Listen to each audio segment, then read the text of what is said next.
Okay, we are recording.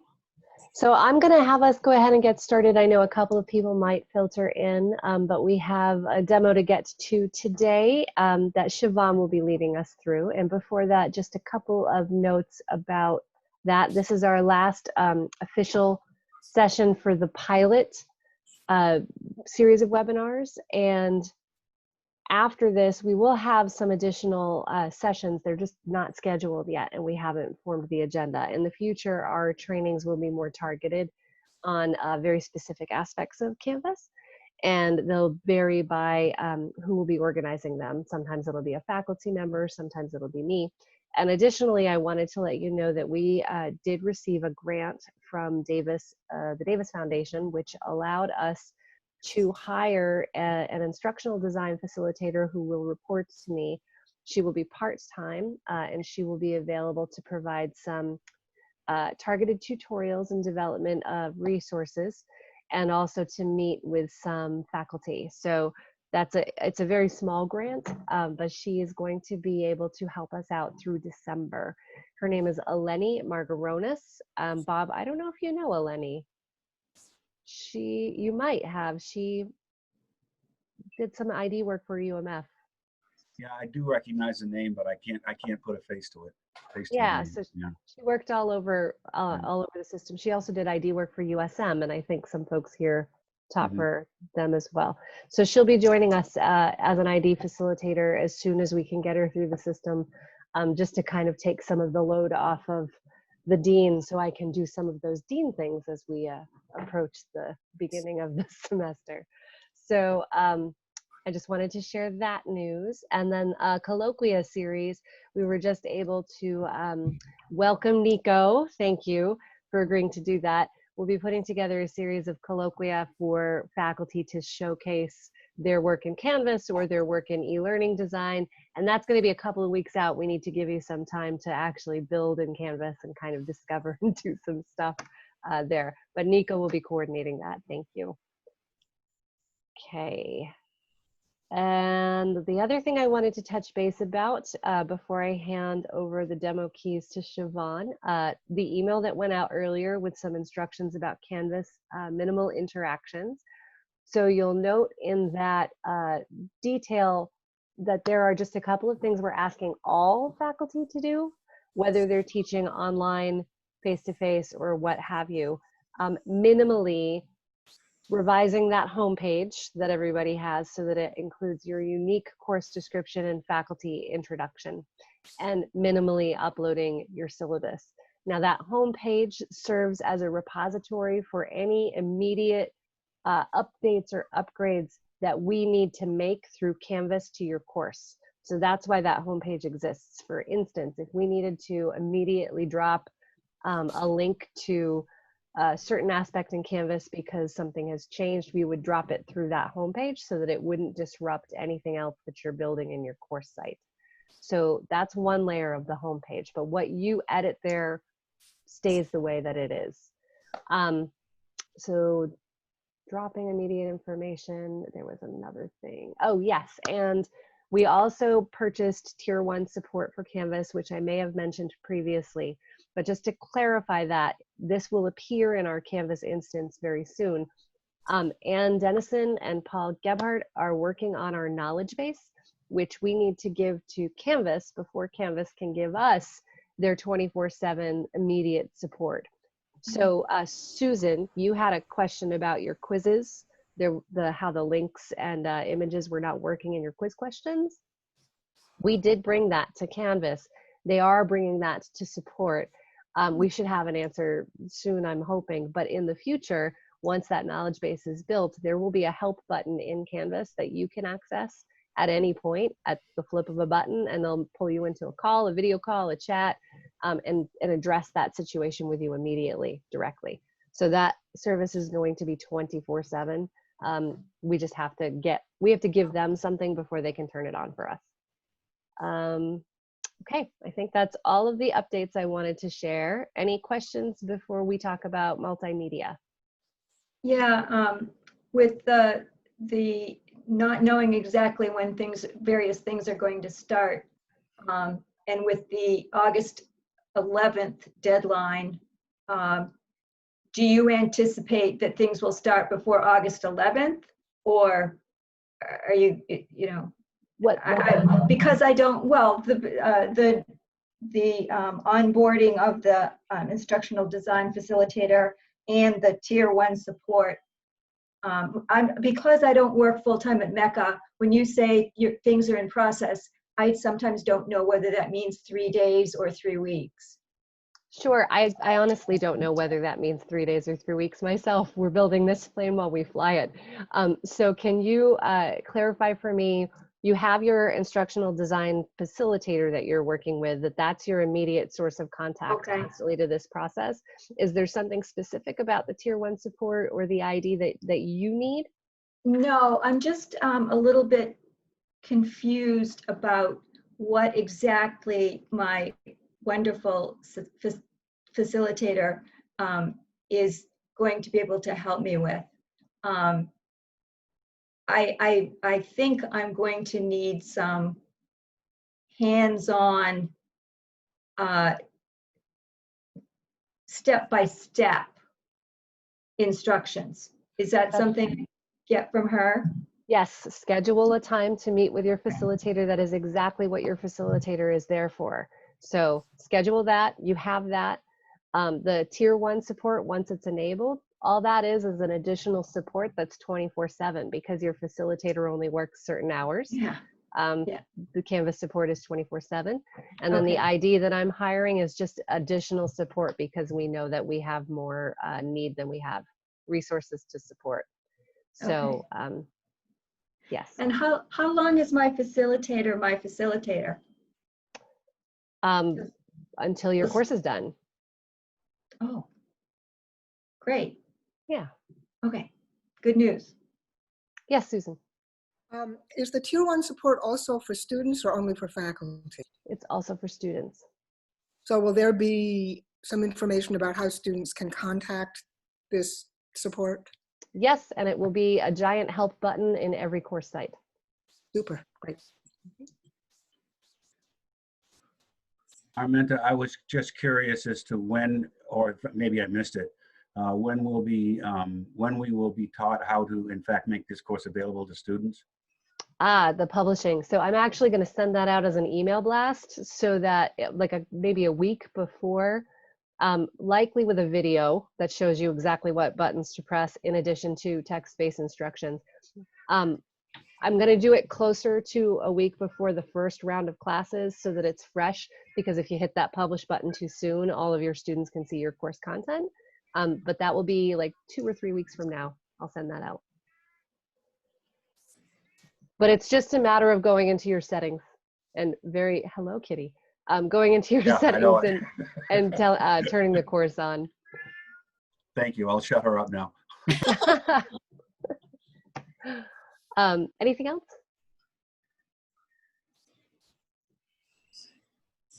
Okay, so Siobhan is about to screen share with us. Let me enable that while I clarify a couple of things and walk us through creating our video content using YouTube.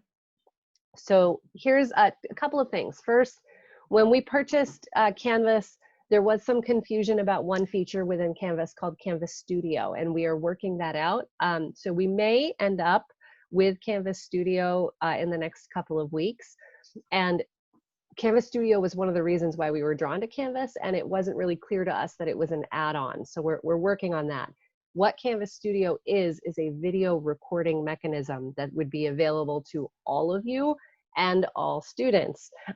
You can see why that was the appeal. But because we don't have Canvas Studio right now, because of the nature of how things unfolded and it not being very clear to us that that was an add-on, we need to find an alternate hosting solution for our videos. So every course shell has a limit about how much content it can handle, and 500 megabytes is the standard limit, and I think I can raise that to up to like 1 gig. I think 2 gig might be the max. So that's still going to be pretty hefty for someone like George, who is going to have really high video demands in the course site, and especially where there's a resolution concern. And I did follow up, George, with Canvas about that.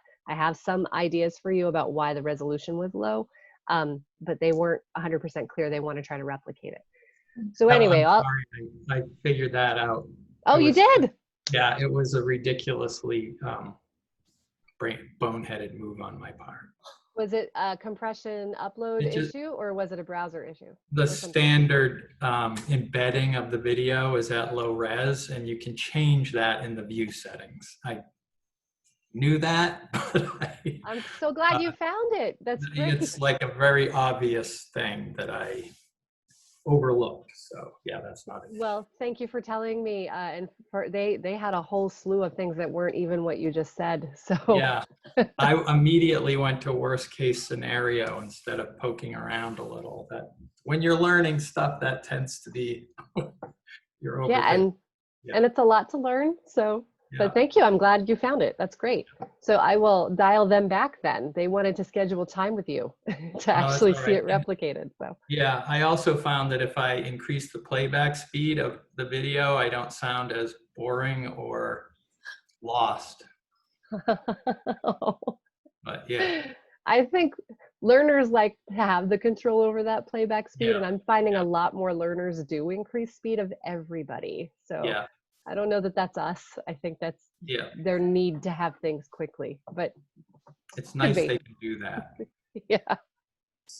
So thank you. Quotas, right? So I was talking about quotas. So if you're going to produce a video for the class, for your class, then you need to host that video somewhere. And we're going to show you how you can host it in your Mecca YouTube channel, how to activate your Mecca YouTube channel, and how to store your video so that it is not publicly searchable, so that you can embed it in your class site. There are other options for videos. So when you create an online course, you also have the option of curating content. So of course you've got that Mecca Commons, the Canvas Commons rather. There's also open educational resources you can look at. And if you're curious about those, talk to your ID Facilitator. We would want to match you with resources that are unique to your discipline, so you don't just go down the rabbit hole of all resources. But we could help you isolate where to look. But for now, we're going to teach you how to make your own videos. So without further ado, Siobhan. Hi. Okay, so first I'm going to talk about putting the videos into YouTube, and then after that, I'll talk about some tricks for making videos. So it's a little bit backwards, but that's what we're gonna do. Let's see, I'll share my screen. Can everyone see my screen? It should be YouTube. Yes. Okay, perfect. So this is I'm logged into my Gmail account for my Mecca email. And then I just Googled YouTube and it brought me here. So this is where you're gonna start if you don't already have a YouTube channel. So I'm going up to this little icon, my photo icon here, and you can go right here where it says create a channel. So I'm gonna hit that, and then I'm gonna say get started right here. And then you can choose to either use your name and photo the way that it shows up in your email and all your other Drive accounts, or you can use a custom name. So you could name it the name of your class. I'm just gonna have it be my email name there. Okay, so then it's really fast and easy, and it has been made. So I could just add a channel description here. I'm just gonna put something there. And then you can also link to a website and social media here. So that's a cool tool. So I'm gonna save and continue. And now I have a YouTube channel. So it's very easy. Okay, so to upload a video, so say you already have a video recorded, I'm going to show you now how you would upload that. So up here, it's kind of hidden up here in the top. It's like a little camera with the plus sign there, and it says create a video or post. So I'm going to hit that, and then you have the options to upload a video or go live. So if you have the app, the YouTube app on your phone, you can hit go live, or there's like a record option in there. So you could actually just record your video right in your app in the phone if you want to. But for now, I'm just gonna upload the video to YouTube. So it's just like how it's set up in Canvas. If you're just gonna drag a video in there, you can just drag and drop into here. So I have a video, it's a little GIF that a student made in the animated GIFs class that Continuing Studies had. So I'm gonna use that as my demo video here.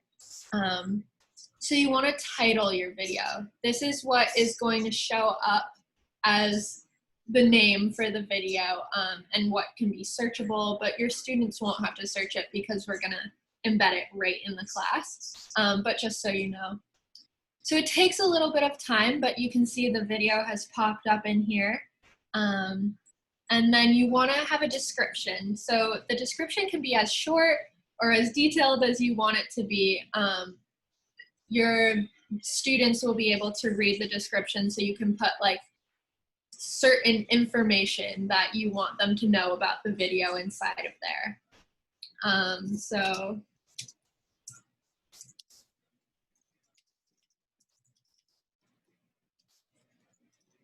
it's also a great place for you to add like a bibliography.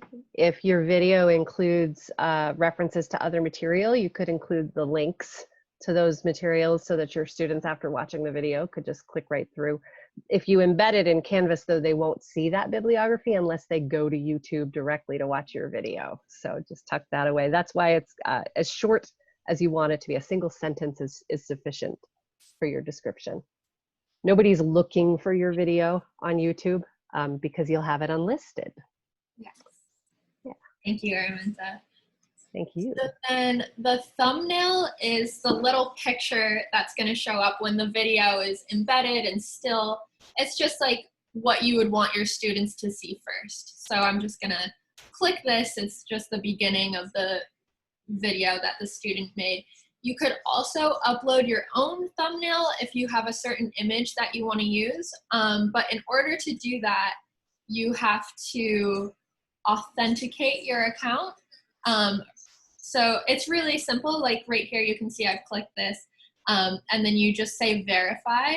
And I believe it sends you an email and you just have to hit verify in the email and then you're all good. But you can, it has these three that it's sort of chosen for you. So you can absolutely choose from those three, that's fine. A playlist is if you want to have your video in a collection with a bunch of other videos. So maybe you have module 1 and you want all your videos from module 1 to be in the same playlist. You could do that here so that when your students go into your YouTube, they can see it all organized like that. But you're linking, or you're gonna embed them all into Canvas, so it's not something you really need to worry about doing if you don't want to. And then the audience. So YouTube requires that you select either yes, this video is made for kids, or no, it's not, for legal purposes. So I'm going to say no, it's not, because all of my students are not children. And then you can go to more options. You can select if there's a paid promotion in your video, which you won't have to worry about. And then tags. So tags are something that if someone was going to search for your video, they would type in that, say I wrote art. If they were looking for a video about art, they could type art into YouTube and your video might be one that shows up. So you have to put one tag, but don't worry about it. It can just be whatever your discipline is. So this is an animation. So I'm just going to hit animation and enter that in as a tag. For my language, it's English. And then, let's see, you can put in the recording date. You can put in some license information. So we want to have it allowed to be able to embed because we're going to embed it into Canvas, but that's already selected. So all of these are sort of extra things that you won't have to worry about as much. So then I'm going to hit next, and it goes to video elements. This is also sort of extra stuff. You're able to put an end screen if you verify your account, which can link to another video. But that's an extra thing that you might not have to worry about right now. Okay, so this is the important part, the visibility. So there's 3 options for visibility. You can have it private, which means that you have to approve people to watch the video, which for our purposes is a little too intense, because then you have to worry about making sure that all of your students are approved and okaying them to watch it. Where unlisted is a lot simpler. It's just anyone with the link can view the video. So it won't come up on YouTube for the public to watch. They won't be able to access that. It's only your students in your class with the link will be able to see it. So since you're going to share it with them and embed it in your Canvas site, they'll be able to see it, but no one else will be able to. And then public is just anyone can watch it. Anyone who's searching YouTube could stumble upon it and watch your video. So for our classroom, we don't want it to be public. We'll just keep it as unlisted. So you want to hit that one right there. And then we are all good to save and publish it. All right, so this comes up. I'm going to close that for now. Okay, so this is how it shows up once you've put a video in there.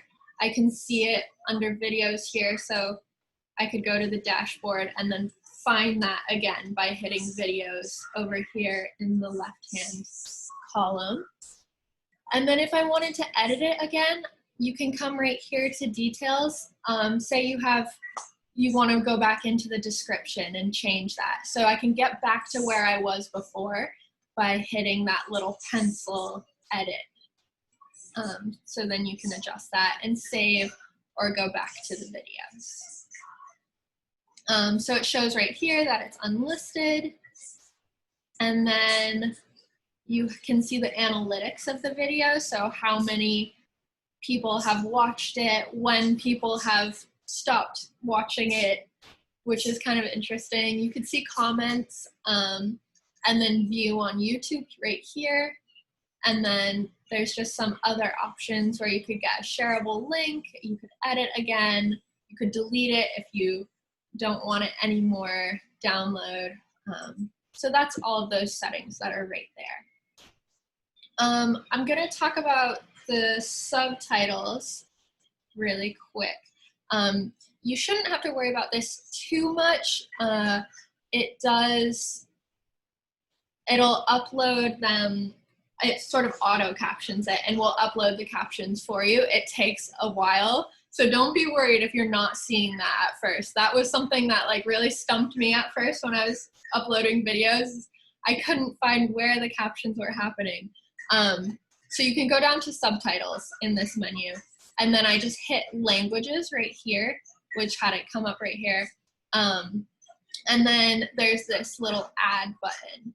So once my subtitles were automatically captioned by YouTube, it would come up here and I would be able to go in and edit those, which is a great idea because sometimes it doesn't fully understand what you're saying and it'll change your words, or it doesn't understand what mecha is when you're saying mecha. So you have to go through and just type it and edit it. But if I wanted to add my own captions instead of using the auto captions, I've found that the transcribe and auto sync is really helpful. So this video that I'm using doesn't actually have any spoken words happening. But this is really nice. If you hit that, you can play the video over here. And then while the video is going, you can type what is being said. And as you're typing, the video will pause. So that's really helpful. But if you have a really long video, you don't want to take the time to sit there and type out everything that you're saying in that video. It's pretty intense. So just wait for the auto captions to come up, and then you can go in and edit those, which is really, really helpful for I'm students. just gonna, gonna jump in with one quick thing. Yes. So if you have a student in your class with an accommodation, such as a hearing impairment that would necessitate closed captioning, and you do use videos, you are required to provide them with a transcript or closed captioning. So what Siobhan just shared with you is a really easy way to provide those captions, because when Google does the machine editing captioning that she's referring to, when it auto captions your video, it's about 93% accurate. It's even more accurate if you use a Google Doc to script it first. And you need to be 97% accurate in order to be ADA compliant. So when Google auto transcribes your captions, like she explained that it does, it takes about an hour before you actually see it there. But after it auto transcribes it, all you need to do is go in and edit them, just like she showed you, to update them to that ADA compliant point. So just if you do have a student who has an accommodation, captions are required. If you don't have a student with an accommodation, they're not required, but they are still a good practice to have, because there are lots of reasons why people use closed captioning that has nothing to do with their abilities. It's a learning opportunity. They can print the transcript and use it for note taking, or maybe they're just in a loud place and need the captions to be able to see what you're saying. So I just wanted to jump in and share some more info about captioning. Thank you, Siobhan. Thank you. Okay, so the other thing that I wanted to talk about is YouTube does have an editor built inside of it. So you can edit your video in YouTube, which, let's see. Okay, so if you click on your video, like if you're going to go back and edit your description, like how I was talking about there, clicking the little pencil, or you can just click right on the video itself. Then on this left-hand side, I have this button called Editor. So you can click that. Okay, and then you're able to edit your video. So this is really helpful if, say, you're have an awkward moment in your video where you're pausing, trying to figure out technology, or maybe there's like that stop at the end where you're trying to figure out how to stop recording. You can just take out those little pauses by trimming and editing it in that way. So I can split the clip. So say I wanted to take out a little bit right there. I can, sorry, I can split it by hitting split, which will separate. So it made that line there. So now it's separated from there. And then say this middle part right here was what I wanted to take out. I can split that, and then I could delete that part. I believe. Sorry, I'm not totally used to using the editor inside of YouTube, but you can trim things and delete things. You could add music if you wanted to, which you probably won't need to do because you'll be talking. So yeah, that's just something for you to keep in mind. You can also edit things if you have an Apple computer. You can use iMovie, which is really user-friendly for editing. There's all sorts of little editing software out there that are free that you can download and just fix up your videos if you want to.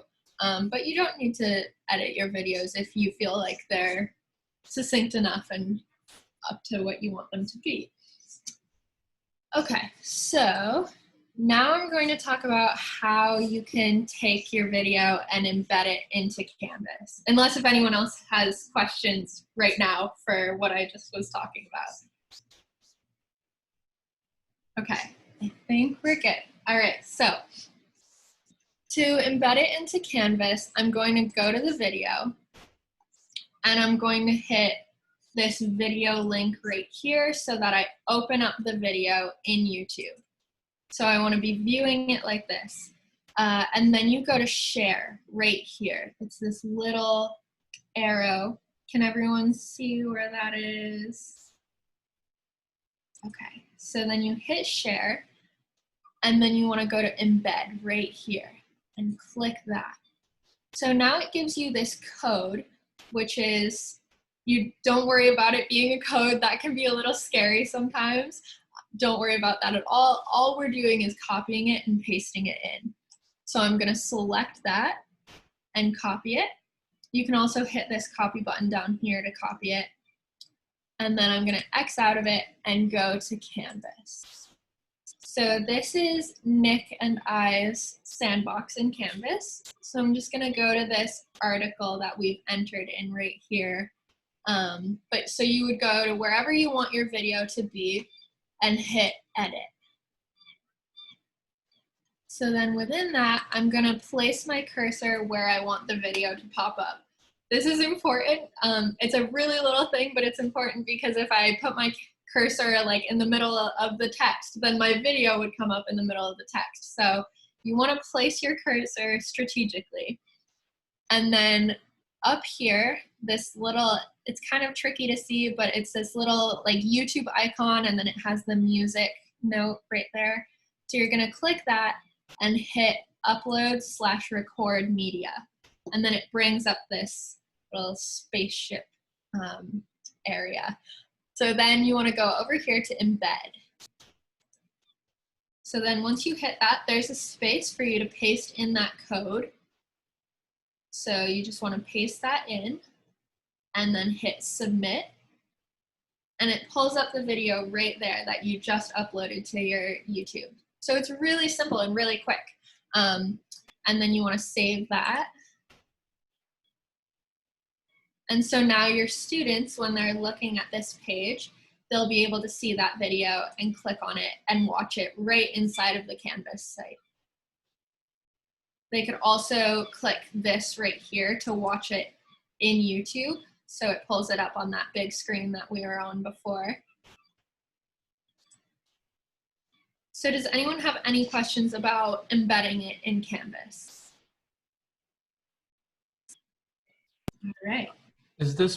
I don't have a question about embedding, but you know, for future reference, one of the things I'd love to participate in is a private tutorial that somebody's going to make on some of the ways to actually make a video effective. You know, those kinds of things. I could do it in my own time, et cetera, and look at and see how I could improve upon what I've already got, or when I do my next video to make that as much better than I had been making. Absolutely. Yeah, we're going to talk about that right now, actually, now that we've gone through all of that. So I'm going to talk to you about, let's see, I'll stop sharing my screen. Great. Okay, so let's talk about tips on recording videos and how to make your videos look good and work well. So first, how to record your video.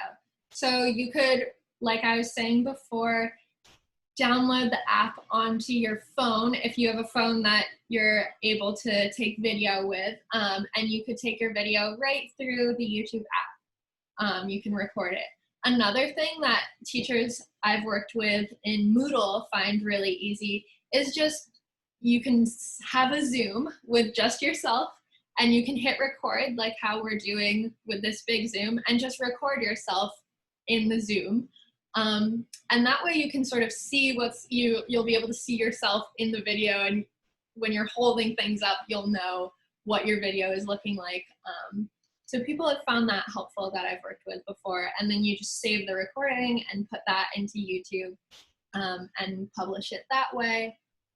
Araminta has a really cool trick for demos where you can, Araminta, you can probably explain it better, but you can stack up books and rulers and have your phone above what you're demoing.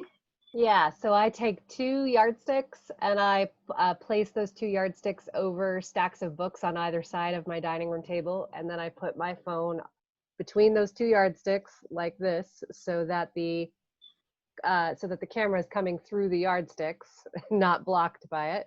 That then allows me to point my camera right down at the tabletop where I am drawing or writing or doing something called paper slides, which means I have a series of little paper cutouts that I have prepared that I slide into my little like a mini animation paper presentation. That's the easiest tripod solution that I have for a tabletop recording. 2 yardsticks and books. Yeah. I'm also going to share in our chat a link to a free screencasting tool called Screencast-O-Matic that a lot of folks choose to use when they are recording their screen.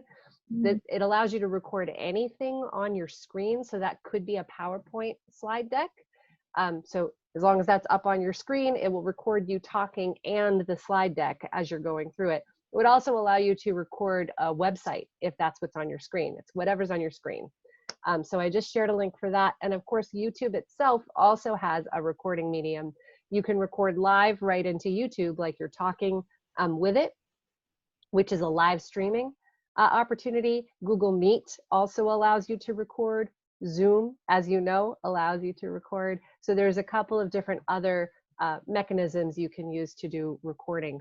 And then the last thing I will say before I turn it back to Siobhan is, Bob, you asked about best practices, and I have a couple of mechanisms for that. The first is that you storyboard your videos first. Don't try to jump into your first video cold. Sit down and actually outline what that video will include. And I know Siobhan's going to talk a little bit about that because she had her first experiences doing that not long ago. But sit down and storyboard it and script it if you can, because otherwise you will end up with a false start, several false starts, and you'll say or you'll get halfway through a sentence and say, oh, I hate how that sounded, and you'll have to start over the entire recording over. And so before you know it, an 8-minute video takes you 3 hours to produce. So script and storyboard before you record. That's like the best advice I can give anyone. And if you script in Google Drive, that script is now your closed captioning file. Super easy. You can now apply those closed captions to YouTube. You can actually upload it and YouTube will sync it for you. So the best advice that I can offer you. And I also have a series of links that I can provide you for one-take videos from a gentleman named Lodge McCammon, who came up with these ideas to help educators produce videos very quickly. And the paper slide video that I told you about, those are both his creation. So I'm happy to share those with anyone. Thanks, Siobhan. Did you want to talk about your first experiences recording? Yes, I will, yes. I highly recommend scripting, as Araminta was saying. The first time I was making a video for a Moodle class that I was teaching, I did not script it. And so I started off and was just like, okay, I'm going to talk about the tools, you know, and I'm going through it and I'm, oh, I don't like that at all. So I just kept restarting and it's just a struggle. So if you go through it first and just plan it out for yourself, then you don't have to feel nervous about it and you can go into it with a plan, knowing what you're going to do. It's also really helpful, like I'm a printmaker, and so I was teaching a printmaking class, and a lot of the things that I was making my videos on, I wanted to just do one take where you do it and you get the print, and you know, you don't want to have to go back and show it again with like I was carving a block. And so I wanted to carve the block on the video, and once it's carved, I can't go back and redo that.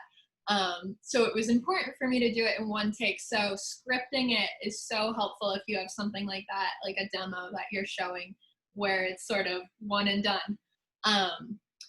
So that's really important. Another tip that I have is using a tripod if you're doing like a studio demo.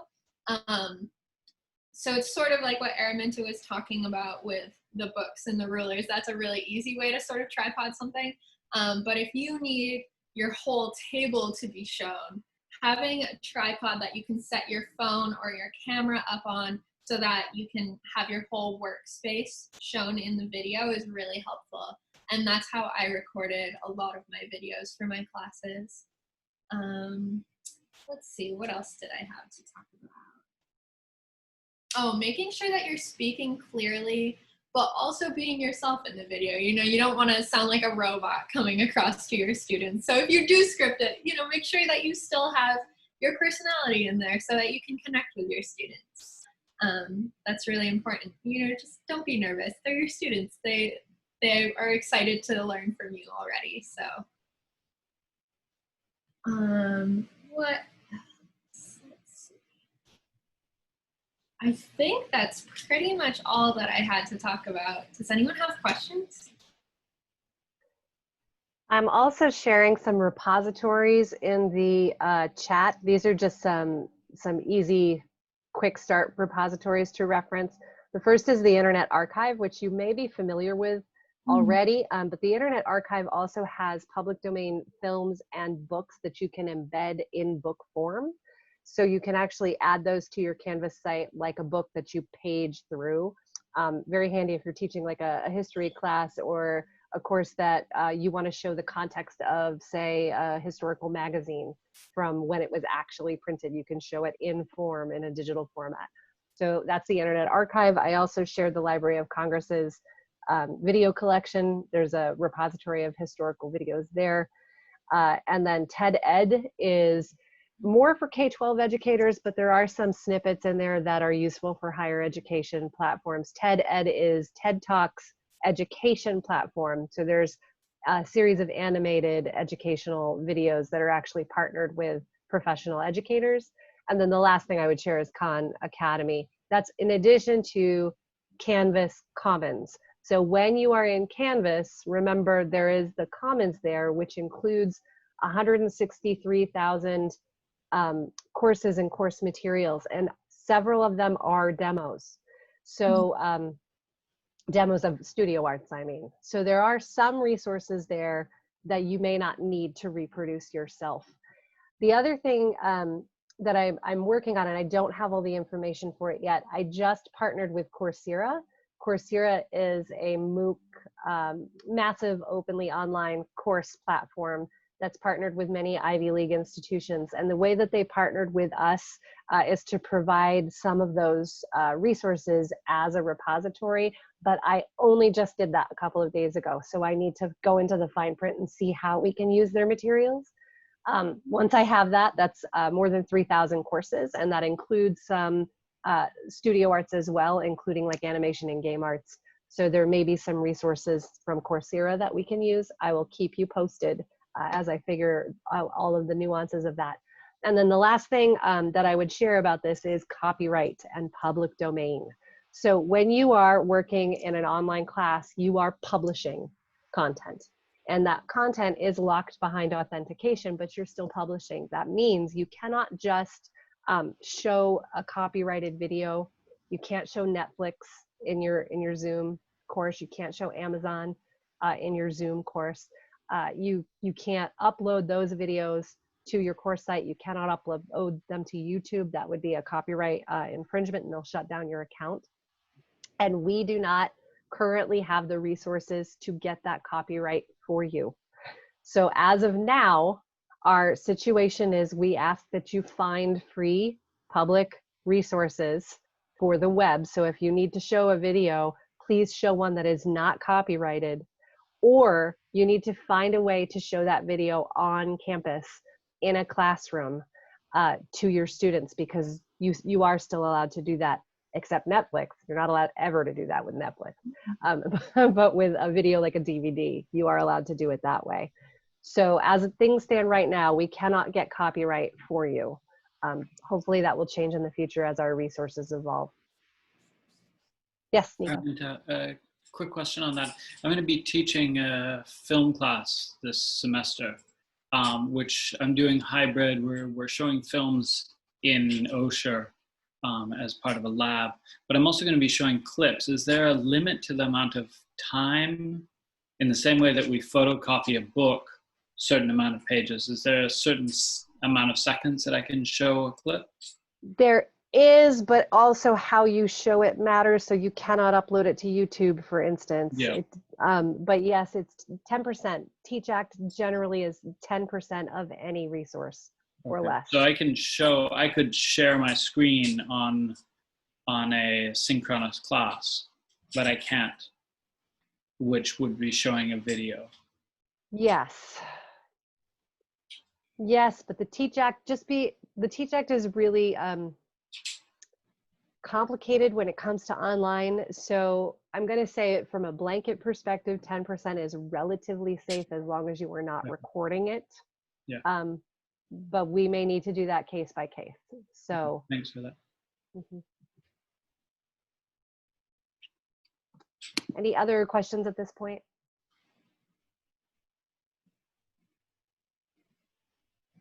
And if any of you have questions as you're uploading your videos and going through that whole process, please feel free to reach out to me and email me. And I can help you along the way. So.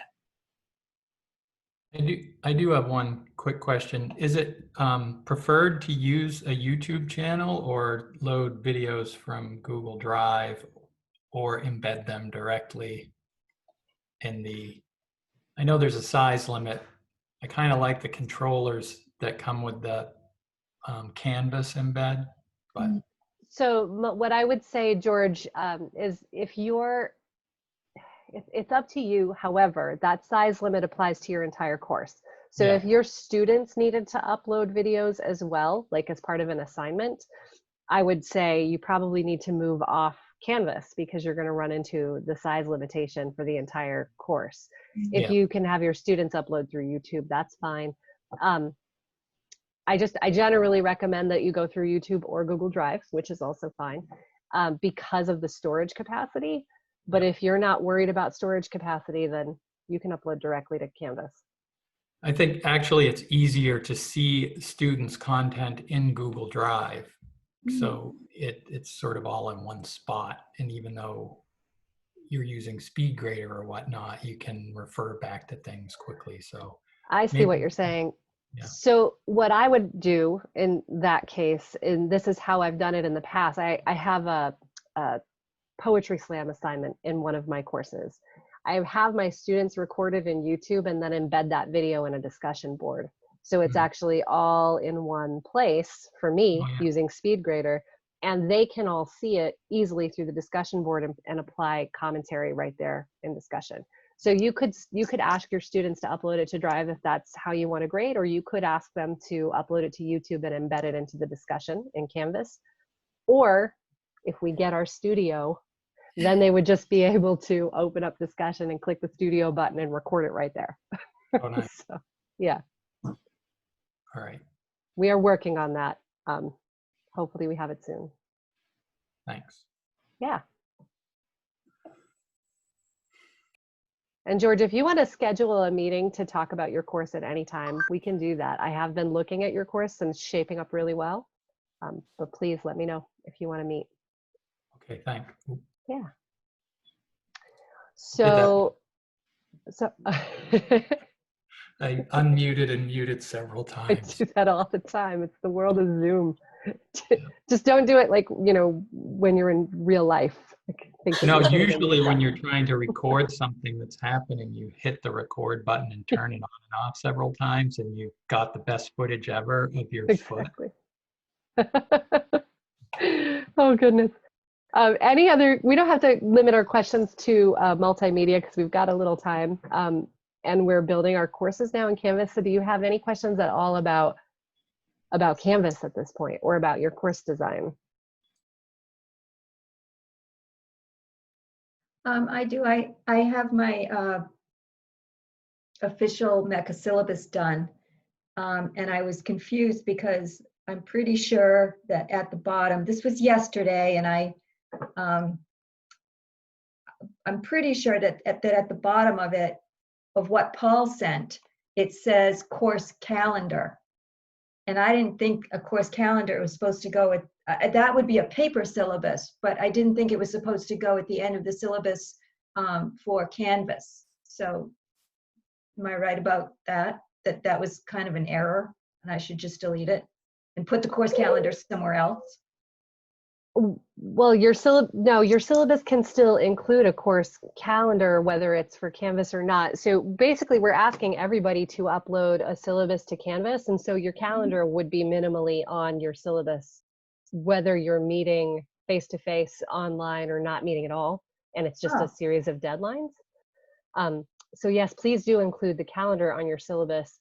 However, if you are doing like Zoom meetings for your course, you might also include those in a Google Calendar or in the course calendar in Canvas so that those links are readily available.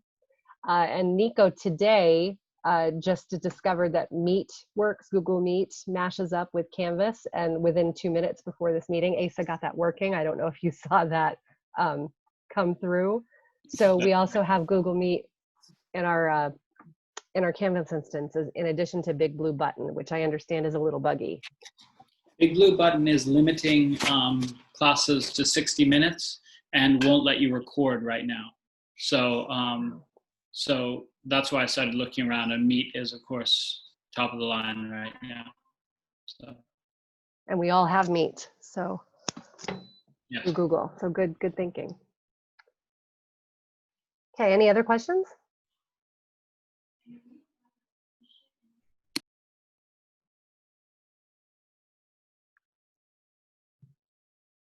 Okay, you know where to find us. We will be scheduling trainings through webinar, just like mini 30-minute how to do X in Canvas, probably within the next week or two. Once I have Eleni in the space where she is able to help others, I will advertise her availability. And yes, for now, reach out to your ID facilitators if you need help, schedule time with them, and we'll see where your courses land. Thank you, everybody. Thanks. Thank you. Thanks very much, Armin. Thank you. And Shaban. Thank you. Bye, all.